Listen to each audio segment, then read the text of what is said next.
Go find your basket of fruit and pick out an apple you think looks good. Now, using a sharp cutting knife, carefully cut the apple at a slight diagonal so that it slices right through the center of the apple core. While we're here, let's save 2 of the seeds because we'll be needing them later. Now that we've got our 2 halves, let's take the side that still has the bottom attached and place it face down on a cutting board. We'll need to place 2 butter knives perpendicular with the top and bottom of the apple. Now we can carefully cut down along one side of the apple core until the knife bottoms out on our makeshift spacers, then use the spacers as a guide to gently cut in from the side. When the 2 cuts meet, you'll have an apple wedge that pops right out.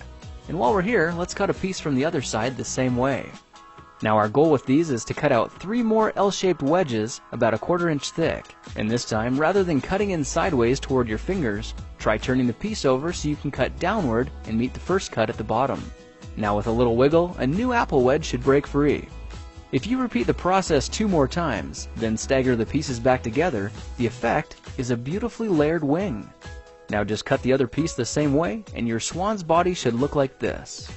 To make a place for the head, all we need to do is carefully cut into the front of the body and gently lift the pieces out to reveal a clean and fairly deep groove. At this point we can go ahead and grab the other half of the apple and place it between the butter knives like before, but this time we're just going to use them as spacers to cut an even slice off the bottom. You can see that repeating this process 3 or 4 times gives us a nice variety of shapes and sizes. Now look for a piece that resembles a heart that's been slightly flattened on top. All it takes to form the swan head is 3 strategic cuts with a knife. I made 1 angled cut to form the head, a horizontal cut to form the neck, and 1 slanted cut at the bottom for the base.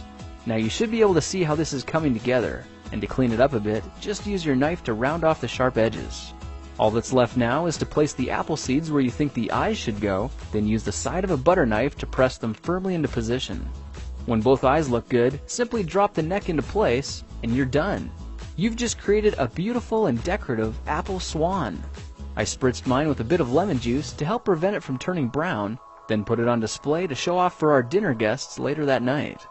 If you try using different apples, you'll get a nice contrast of colors, and every bird will look a little bit different.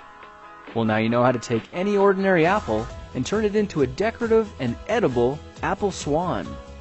If you like this project, perhaps you'll like some of my others. Check them out at thekingofrandom.com.